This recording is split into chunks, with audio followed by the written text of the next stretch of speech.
அதோடைய முக்கியத்துவம், இந்த நிகழ்ச்சியுடைய கோட்பாடு மற்றும் நோக்கத்தை அவையோருக்கு வழங்கிட நம்முடைய தலைமை இயக்கத்துடைய வழிகாட்டுதலுக்குரிய மதிப்புக்குரிய வழிகாட்டி இந்திய வேளாண்மை ஆராய்ச்சி கழகத்துடைய உதவி பொது இயக்குனர் முனைவர் சத்யா வேல்குன் அவர்களை அன்போடு மேடைக்கு அழைக்கின்றோம்.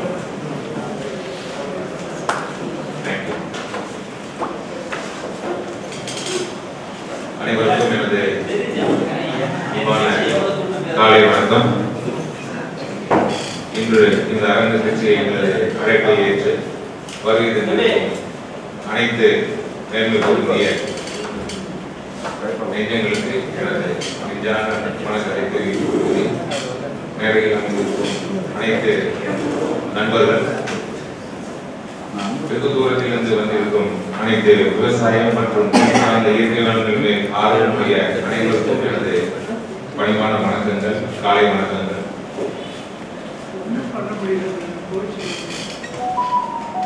இன்னைக்கு நம்ம இங்க கூடி இருக்கிறது எதுக்காக பார்த்தோம்னா, நீரை ஒரு தண்ணீரோட முக்கியத்துவத்தை பத்தி பேசுறதுக்காக மட்டும் இல்லை.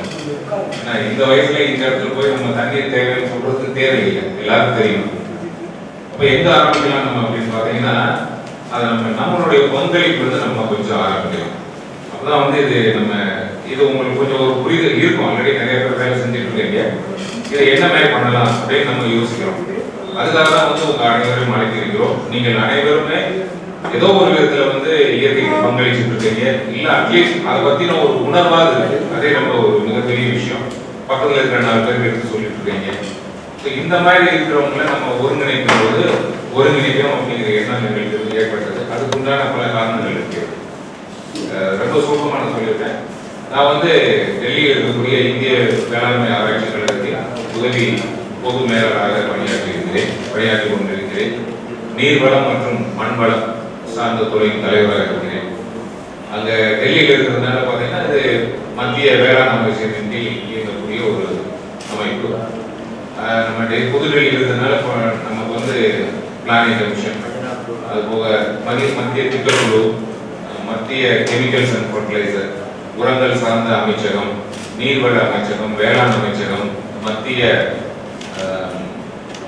உள்ளாட்சித்துறை அமைச்சகம். ஸோ இது மாதிரி ஒரு 7-8 மினிஸ்ட்ரி மந்திரி ஒரு மத்திய குழுக்களோடு, அது போக சென்ட்ரல் கிரவுண்ட் வாட்டர் போர்டு சொல்றீங்களா, அது மாதிரி அந்த நீர்வளத்துறை, ஸோ இவங்களோட எல்லாம் இணைந்து பணியாற்றக்கூடிய ஒரு வாய்ப்பு எனக்கு ஏற்பட்டிருக்கிறது. இந்த வாய்ப்பு அப்படின்னு சொன்னோம்னா 2 விதமா நான் எடுத்துட்டேன். ஒண்ணு, போயிட்டு டீ குடிச்சு கைக்கு கொண்டு வருவது, அவங்க என்ன சொல்றாங்களோ அதை கைக்கு போடுறது. 2வது என்ன அப்படின்னா, அவங்களுக்கு கேள்வி கேட்டு சங்கடத்துக்கு உண்டாக்குறது. ஸோ அந்த கேள்வி கேட்டு சங்கடத்துக்கு உண்டாக்குறதுன்னா அடுத்த வாட்டி நம்மளை கூப்பிட மாட்டேன், இல்லைன்னா ஓரம் வச்சுக்கணும். சரிங்களா? ஸோ அது ஒரு கட்டாயம் இருக்குங்க. அது இப்போ இந்த மத்திய அமைச்சகம் எப்படி இயங்குதுன்னு பார்த்தீங்கன்னா, இன்டர் மினிஸ்ட்ரியல் கமிட்டின்னு சொல்லுவாங்க.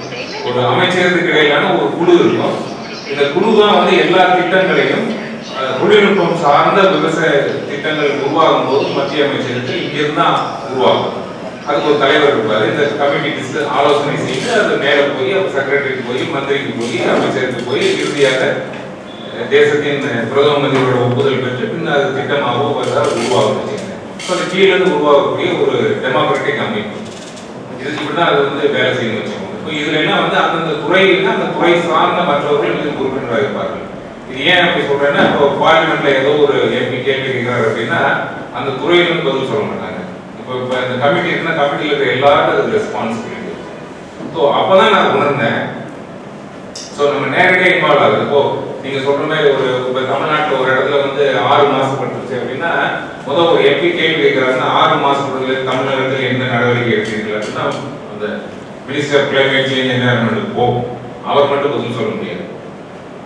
நல்லா கவனிங்க, நம்ம இந்திய டெமோக்ரஸி எவ்வளவு ஒரு பியூட்டிஃபுல்லா ஸ்ட்ரக்சர் பண்ணி வச்சிருக்காங்க.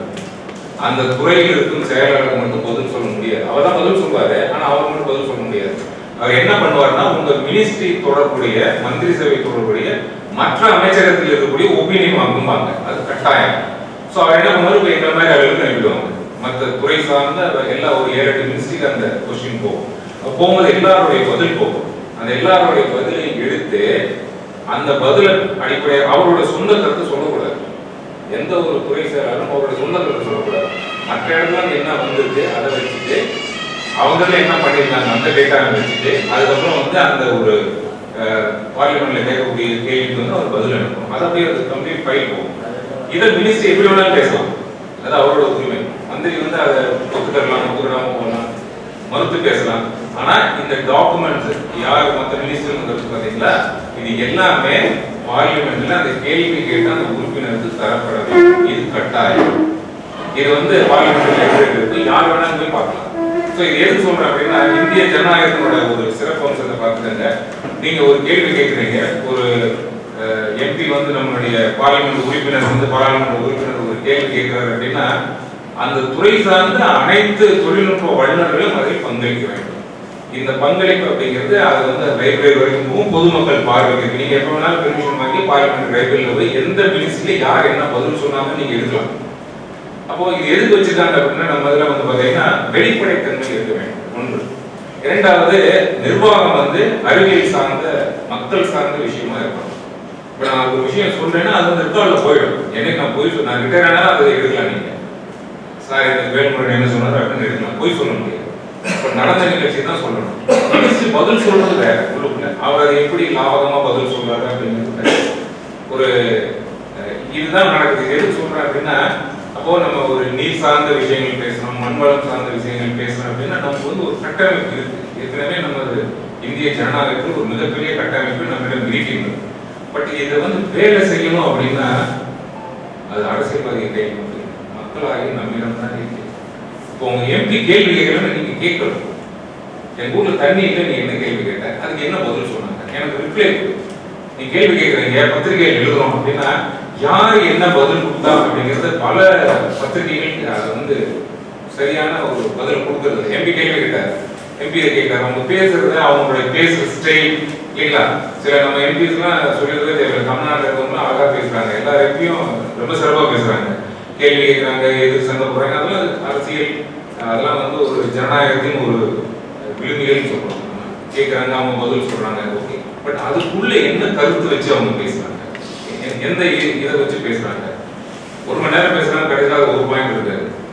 மக்களோட பிரச்சனை உள்ள வந்துச்சா என்ன பதில நம்ம அவங்களுக்கு வாங்கி கொடுக்குறாங்க, அதுதான் முக்கியம். மக்களோட பிரச்சனைகள் பேசுறது மட்டும் முக்கியம் இல்லை, மக்களுக்கு என்ன பதில் வந்துச்சு. அந்த பதில் வந்துச்சுன்னா இன்னொன்னு கவனிச்சுக்கோங்க, அந்த பதில் மேல லோக்கலா கலெக்டர் இல்ல தமிழ்நாடு அரசாங்கம் இருக்குன்னா அதுக்கு சம்பந்தப்பட்டவங்க இல்ல மத்திய அரசு துறைகள் அந்த இடத்துல யார் இருக்காங்களோ அவங்க என்ன பணி மேற்கொள்றாங்க அதையும் செய்யணும்.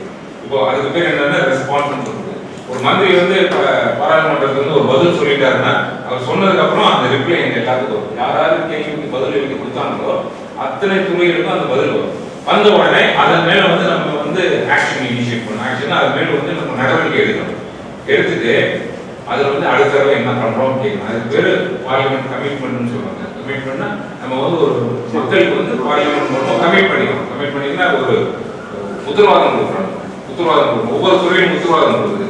ஏன் உத்தரவாதம் கொடுக்குது அப்படின்னா அது உத்தரவாதம் கொடுக்குறது தான் மந்திரி சொல்றாரு. ஸோ மந்திரி அப்படிங்கிறவங்க சரி, எம்பி நம்ம உறுப்பினர்னு சொல்லி அரசாங்கத்தினுடைய செயல்களை பிரதிபலிப்பவர்கள்.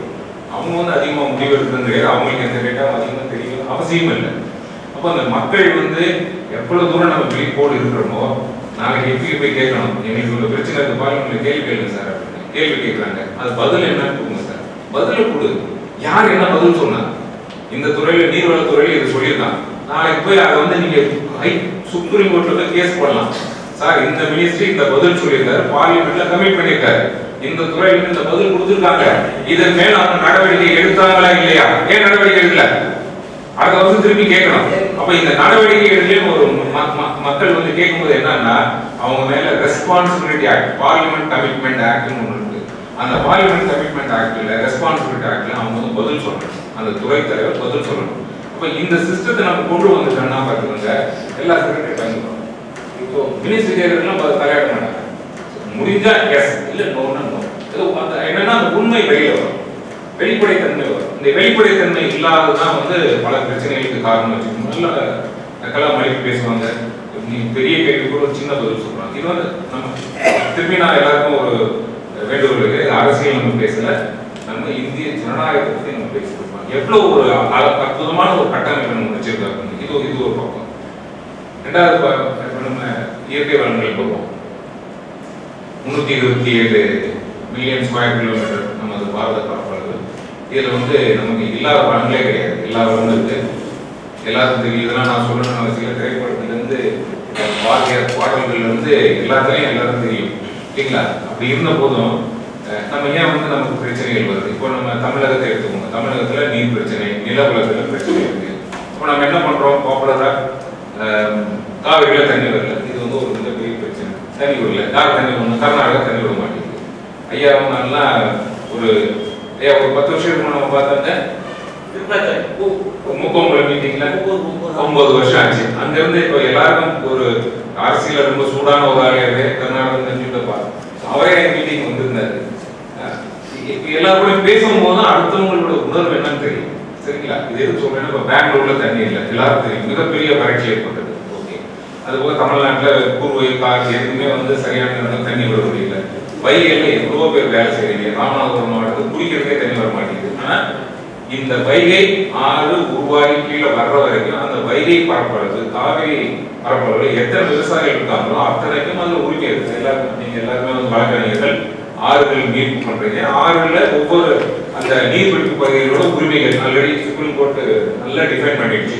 முதல் உரிமை அவங்களுக்கு, அவங்க தான் முதல் சிட்டிசன் மாதிரி. அதுக்கப்புறம் தான் வெளியில போகணும். ஸோ இன்டர் டிரான்ஸ்ஃபர் பண்றது, ஒரு ஆற்று படுகையிலிருந்து நீர் பயன்படுத்தி இன்னொன்று வந்து தண்ணியை நீங்க கொண்டுட்டு போகும்போது அதுக்கு சில சட்டத்திட்டங்கள் இருக்கு. நம்ம நினைச்ச மாதிரி பழக்கம் எடுத்துட்டு போக முடியாது. கங்கையும் காவிரி இணைக்க முடியாது. ஏன்னா கங்கையில தண்ணி ஓடனா பங்களாதேஷ் கடந்து நிற்போம். இது வந்து எதுக்குன்னா அதிகமாக சரியில்லை. ஐயா எல்லாரும் வந்து இந்த இதில் இருக்கிற வழக்கறிஞர்கள் நிறைய பேர் இருக்கிறாங்க. சின்னதாக தெரிஞ்சுக்கிறோங்க.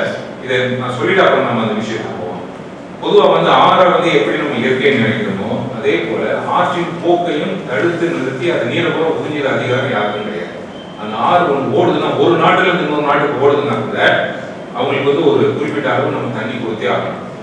ஃபைனலாக அது கடலுக்கு போய் ஆகணும். ஏன்னா கடல் வாழ் உயிரினங்களும் அந்த நீரை சார்ந்துதான் இருக்கு. அதுதான் அந்த பேஸ் ஃப்ளோன்னு சொல்லுது. குறைந்த அளவு தண்ணீர் போகணும்.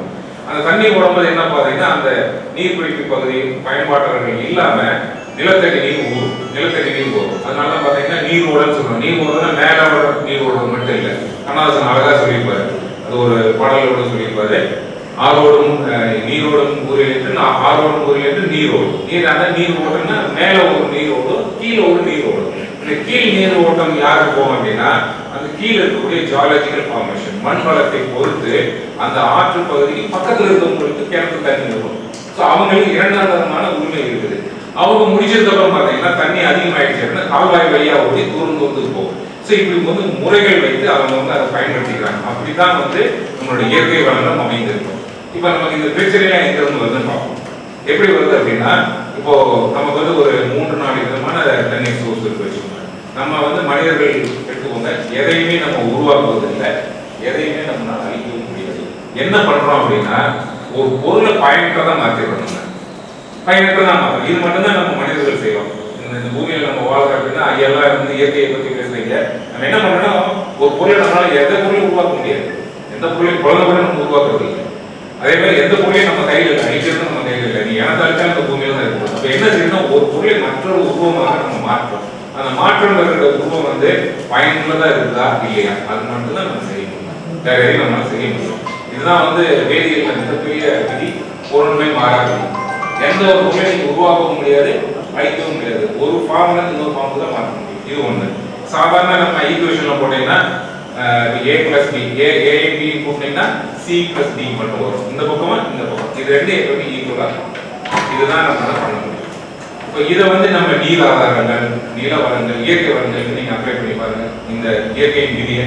அப்போ உங்களுக்கு அறிவியலும் புரியும், ஆன்மீகமும் புரியும், இயற்கை விவசாயம் புரியும். நம்ம என்ன பண்றோம், இயற்கை வந்து நமக்கு ஒரு வளத்தை கொடுத்துருக்கு. a b அப்படிங்கிற ஒரு 2 வளத்தை கொடுத்துருக்கு. நம்ம என்ன பண்றோம், அதை வந்து c plus d மாற்றி நம்ம வந்து பயன்படுத்தி நீங்க பயன்படுத்தி முடிச்ச உடனே இந்த பக்கம் இருக்கிறது இந்த பக்கம் இருக்கிறது அது வந்து பேலன்ஸ் இருக்கும். இந்த பேலன்ஸ் இல்லைன்னா இந்த பக்கம் இருக்கிறது கெட்டு போயிடும். இந்த பக்கம் இருக்கிறது கெட்டு போயிடுச்சுன்னா உன்னோட மரபு கெட்டு போயிடும். உன் மரபு கெட்டு போச்சுன்னா இதை தாக்கி இந்த சுற்றி இருக்கக்கூடிய நம்ம மனித இனங்கள் மாறிக்கூடாது. இவ்வளவுதான். இதை நீங்க அறிவியல சொல்லலாம், ஆன்மீகத்தில் சொல்லலாம், இயற்கையில சொல்லலாம், சட்ட ரீதியாக சொல்லலாம், எப்படி வேணாலும் சொல்லலாம். பட் இதுதான் கரெக்ட். இதை நம்ம புரிஞ்சுக்கிட்டோம்னா நம்ம வந்து இந்த நீர்வள மேலாண்மை ஈஸியா புரிஞ்சுக்கலாம். நம்ம என்ன பண்றோம், தமிழ்நாட்டை பொறுத்த வரைக்கும் ஒரு 100 நம்பிக்கை 100 சென்டிமீட்டர் மழை பெய்யும். இல்லையா? 1000 மில்லிமீட்டர் மழை பெய்யுது. ஸோ 1 மீட்டர் ஸ்கொயர்ல நீங்க வந்து 1 மில்லிமீட்டர் மழை பெய்ஞ்சதுன்னா ஒரு வருஷத்துக்கு 1 மணி நேரம் மழை பெய்ஞ்சதுன்னா 1 லிட்டர் தண்ணி கிடைக்குமா? அப்போ நீங்க நினைச்சு பாருங்க, இந்தியாவோட நிலப்பரப்பு 327 மில்லியன் ஸ்கொயர் கிலோமீட்டர். சராசரியா 1000 மில்லிமீட்டர் மழை பெய்யுது அப்படின்னா அங்க எவ்வளவு தண்ணி கிடைக்கும்? ஒரு ஆளுக்கு ஒரு நாளைக்கு 100 லிட்டர் தண்ணி வேணும் நமக்கு. சரியா? நம்ம சந்தோஷமா வாழ்றதுக்கு போதும். அது போக சாப்பாடு மற்றதெல்லாம் உற்பத்தி செய்யறதுக்கு வந்து ஒரு ஆளுக்கு 200 லிட்டர் தண்ணி தேவைப்படுது சராசரியா. நெல்லுக்கு அதிகம், அது போக மற்ற பொருள்லாம் சராசரியா 200ல இருந்து 250 லிட்டர் தண்ணி தேவைப்படுது. அப்போ ஒரு மனுஷன் வாழணும்னா ஒரு நாளைக்கு நமக்கு வந்து குறைஞ்சது 300ல இருந்து 400 லிட்டர் தண்ணி, அதாவது அடிப்படை லெவலில் வாழ்றது. 1000 லிட்டர்லாம் தேவைப்படும், சில பேர் 2000 லிட்டர் தேவைப்படும், அதெல்லாம் வேற விஷயம். கட்டடம் தொழிலாம் இல்லாமல் ஒரு உயிர் வாழ்றது நமக்கு குறைஞ்சது 300ல இருந்து 400 லிட்டர் தண்ணி தேவைப்படும். இந்த தண்ணி எங்க இருந்து வருது? மழையில இருந்தா வருது. அப்போ இந்த மழை தண்ணியை நம்ம சரியா பயன்படுத்தி விட்டுட்டோம்னா பிரச்சனை இல்லை. இந்த தண்ணி பற்றாத இருக்கும்போது நிலத்தை நீங்க பயன்படுத்த ஆரம்பிங்க. அப்போ இந்த தண்ணி 3 விதமா ஓடுது இல்லைங்களா? ஒன்று மழை தண்ணி வருது, நிலத்தின் மேல ஓடுது, கீழே போய் நிலத்தடி நீரா இருக்கு. இதெல்லாம் போக நிலத்துக்கு ரொம்ப ஆழத்துல பூமி வந்து சேமிச்சு வச்சிருக்கு, அதாவது பிக்சட் டெபாசிட் மாதிரி வச்சிருக்கு. அது 800 அடி ஆழம் 1000 அடி ஆழத்துல வச்சிருக்கு. நம்ம இது பத்தாம அந்த தண்ணியை போய் நம்ம நோண்டணும், அந்த தண்ணியை எடுத்துட்டு மேல கொண்டுட்டு வரோம். அப்ப நம்ம என்ன தவறுகள் இருக்கிறோம்னா நம்ம முதல் சொன்ன மாதிரி தான், இதை நம்ம உருவாக்குறது இல்லை, அது உருமாற்றம் ஆகி விட்டுரும். எப்படி உருமாற்றம் ஆகிறது? கீழே தண்ணி அது வாட்டர் செவன் கீழே உட்கார்ந்து இருக்கு, அதில் உப்பு கலந்துருக்கலாம், தாது உப்புகள் கலந்துருக்கலாம், இல்லை நல்ல தண்ணியாக இருக்கலாம். அதை கொண்டுட்டு வந்து தூக்கிட்டு வந்து 800 அடி ஆழத்தில் இருக்கிற ஒரு ஆழத்துக்கு தூக்கி கொண்டு மேலே போடும். மேலே போடுறது என்ன ஆகும்? ஒன்று அங்கே இருக்கிற உப்பு மேலே வந்துடும், அங்கே இருக்கிற குரோமியம் மேலே வரும், அங்கே இருக்கிற ஆர்சனிக் மேலே வரும், ஹெவி மெட்டல்ஸ் இருக்கு, எல்லாமே மேலே வந்து அது விவசாயத்துக்கு பயன்படுத்தி ஒரு சைக்கிளை வந்து உருவாகும். அப்போ இந்த இயற்கையின் போக்கில் நம்ம போனோம்னா நீங்க மழை தண்ணி மேலே ஓடக்கூடிய நீர்கள் மட்டும் பயன்படுத்துறீங்க, பிரச்சனை இல்லை. அதாவது ஒரு ஆள் எவ்வளவு நாள் வீட்டுல இருக்கும்? சாதாரண பாருங்களேன், ஒரு குழந்தை வந்து அதிகமா அம்மா கிட்ட ஓட்டிட்டு இருந்தா அந்த அம்மாவோட குணாதிசயம் இருக்கும், இல்ல அப்பாவோட பார்வையில் அந்த குழந்தை இருக்கணும், வளர்ற குழந்தை. நீங்க நினைக்க வேணாம், அந்த பார்வை அப்படிங்கிறது என்ன? அவன் தப்பு செய்யறானா இல்ல கரெக்டா செய்யறானா? கரெக்டா செய்யும்போது அவனுக்கு ஒரு பாராட்டு, தப்பு செய்யும்போது ஒரு கண்டிப்பு. ஸோ இந்த அப்பாவின் பார்வைங்கிறது வந்து ஒரு கழுகு பார்வை. எப்பயுமே அவன் ஒரு வாட்ச் வச்சிருக்காங்க, எதுக்கு அப்படின்னா குழந்தைய சீராகி கொண்டுட்டு போறதுக்கு. சரி, இதெல்லாம் போக வீட்டில் இருக்கிற பெரியவங்க இருப்பாங்க, தாத்தா பாட்டி, இவங்களுடைய பார்வை, ஆசா, நண்பர்கள், இவங்க எல்லாருமே வந்து அவங்களை வந்து ஒழுங்குபடுத்தணும். இப்போ இந்த ஒழுங்குபடுத்தும் போது என்னன்னா அந்த குழந்தை வளர்றச்ச யாருக்கிட்ட அதிகமா இருக்கிறான், யாரோட பார்வை இன்ஃபுளுன்ஸ் அதிகமா இருக்கு, அதை வச்சுதான் அவன் கேரக்டர் டெவலப் ஆகிடுது. இதே தான் இயற்கை வளரும். தண்ணி கிடைக்குதுன்னா மழை தண்ணி வருது, நம்ம உருவாக்குறது இல்லை. அந்த மழை தண்ணியா இருக்குதா, ஆத்துல நிறைய நாள் போடுதா, பூமிக்கு மேல இருக்குதா, பூமிக்கு அதிகமா கீழே இருக்குதா, இல்ல நம்ம அதை அசுத்தம் பண்ணி நிறைய வந்து குளம் முட்டையில கொண்டு போய் சேர தனியா மாத்தி வச்சுக்கோங்க, என்ன ஃபார்மேட்ல அந்த தண்ணியை நம்ம வச்சிருக்கோம், இதைத்தான் நம்ம செய்யறோம் இல்லையா? யோசனை பண்ணி பாருங்க. தண்ணியை நம்ம கிரியேட் பண்றது இல்லை, மழை எப்போ பெய்ஞ்சிட்டு போகுது, என்னமோ செஞ்சுட்டு போகுது. நம்ம நல்ல தண்ணியா வச்சிருக்கிறோமா, இட தண்ணியா வச்சிருக்கோமா, எவ்வளவு நாளைக்கு பூமியில வச்சிருக்கோம், எவ்வளவு நாளைக்கு நிலத்துக்கு கீழே வச்சிருக்கோம், எவ்வளவு நாளைக்கு மேல வச்சிருக்கோம். இதுக்கு பேர் ரெசிடென்ஸ் டைம், நீர் இருப்பும் நாட்கள். நீர் வந்து எந்த ஃபார்மேட்ல இருக்கு, எவ்வளவு நாட்கள் இருக்கு, இவ்வளவுதாங்க உலகத்தில் இருக்கிற அத்தனை நீர் மேலாண்மை தொழில்நுட்பம் இதுல தான் எதுவும் கிடையாது. மண்ணில் நீங்க நிறைய தண்ணியை வச்சுட்டீங்கன்னா நீர் மேலாண்மை, நிலத்தை கீழே வச்சுட்டீங்கன்னா கிரவுண்ட் வாட்டர் ரீசார்ஜ், நீர் சரி உள்ள செய்யறோம். மழையை கொண்டு போய் காடு வச்சுட்டீங்கன்னா மழைப்பொழிவு அதிகமா இருக்குது, நிறைய ரெயின்ஃபால் வருதுன்னு நம்ம சொல்லிடுறோம். நீர் ஓட ஆரம்பிச்சிட்டீங்கன்னா அத்தனை பேரும் இப்போ நீங்க மிக சிறப்பாக பணியாற்றுறீங்க.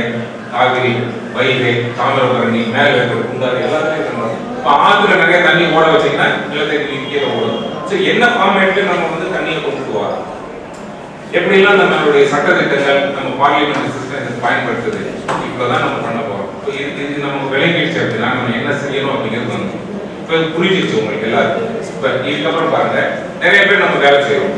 நீங்க தண்ணிக்கு வேலை செய்றீங்க, ஒரு நிலத்தடி நீர் மேல வேலை செய்யறாங்க கொஞ்சம் பேர். விவசாயிகள் வந்து இப்போ பாத்தீங்கன்னா புதுக்கோட்டை, திண்டுக்கல், கரூர், நாமக்கல் இந்த மாவட்டத்துல நிலத்தடி நீர் ரொம்ப கீழே போயிடுச்சு. ஏன்னா அது வந்து பாறைகள் இருக்கு.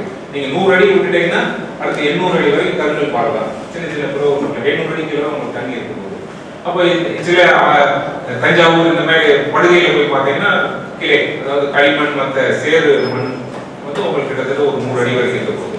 இல்லைன்னா கோஸ்டல் ஏரியா, கடற்கரை சமவெளிகள், கடற்கரை ஓரத்தில் போயிட்டீங்கன்னா சுக்கான் பாறை, உடைந்த பாறைகள் இருக்கும். கீழே வந்து பார்த்தோம்னா நமக்கு என்னது, இந்த கடற்கரையில் இருக்கக்கூடிய கழிவுகள் அது வந்து படிஞ்சிருக்கும். இப்போ அதுல போய் நம்ம போய் கை வச்சோம்னா என்ன ஆகும்? 50 அடி ஓகே, 100 அடி போய் தண்ணி உறிஞ்சி என்ன ஆகும்? ஸோ இது ரெண்டு வந்து இந்த பக்கம் தண்ணி இருக்கு, இந்த பக்கம் நல்ல தண்ணி இருக்கு, இது ரெண்டு இருக்கு. இது உரிய நாளுக்கு தண்ணி உள்ள வந்துட்டே இருக்கும். ஸோ இதோட ப்ரெஷர், அது ஹெட் ப்ரெஷர் சொல்றது. இது வந்து அதிகமா இருக்கும், இது வந்து கம்மியா இருக்கும். அப்போ வந்து அது உள்ள வர ஆரம்பிக்கும், கடல்லையும் உள்வாங்க ஆரம்பிக்கும். இது ஒரு பிரச்சனை நம்ம கிரியேட் பண்றோம். ரெண்டாவது என்ன கிரியேட் பண்றோம்? உள்ள இருக்கிற கர்நாடகா, கேரளா, அந்த மேற்கு தொடர்ச்சி மலை, இங்கதான் மழை பொழிவு அதிகமா இருக்கு. இப்படிதான் இயற்கை. அப்ப அங்க இருக்கிற மரங்கள் நம்ம வெட்டிடுறோம், கனிம வளத்தை எடுக்கிறோம். கோவால போய் பார்த்தோம்னா பூரா கனிம வளங்கள் பூரா வெட்டி எடுக்க ஆரம்பிச்சாங்க. அது சுப்ரீம் கோர்ட் தலையிட்டு அந்த அயரன் தாக்குதல் இதை வந்து எடுக்கக்கூடாதுன்னு நிறுத்திட்டாங்க.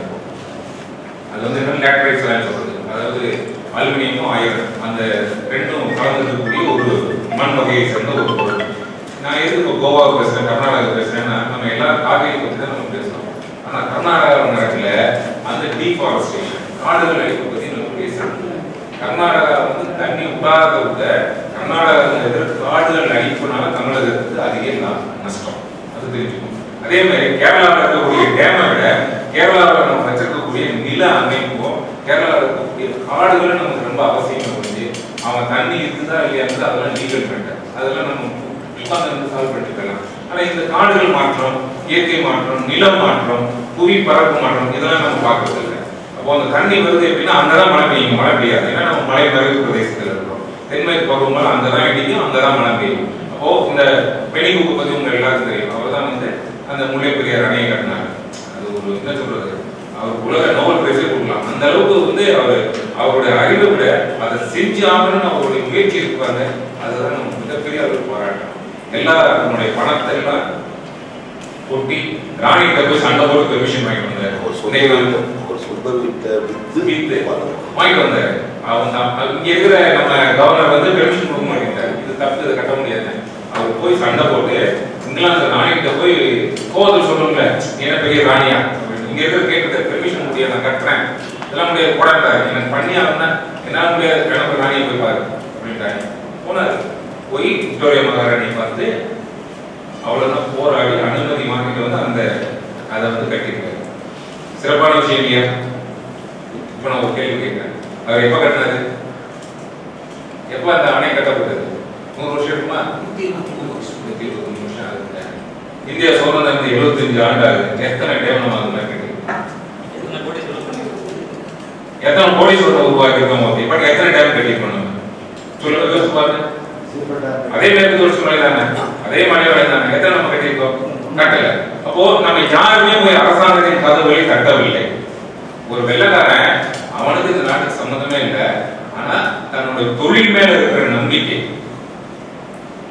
தனது இன்ஜினியரிங் அறிவு மேல இருக்கிற அந்த அதீதமான நம்பிக்கை, அவன் வந்து என்னோட ப்ரொஃபஷன், நான் கரெக்ட், ஐ அம் பெர்ஃபெக்ட், இதை கொண்டு போய் ஒரு ராணி போய் கதவை தட்டி தன்னுடைய சொந்த காசுகளை வச்சு வந்து கட்டிடலாம். அப்போ இன்னைக்கே நம்ம போய் கதவை தட்டுறது. எத்தனை பிடபிள்யூ இன்ஜினியர் போய் சிபி இன்ஜினியர் போய் சண்டை போடுறோம். வக்கீல் பாராட்ட வேண்டிய பிரச்சனை, உங்களுக்கு வந்து அதிகாரம் இருக்கு,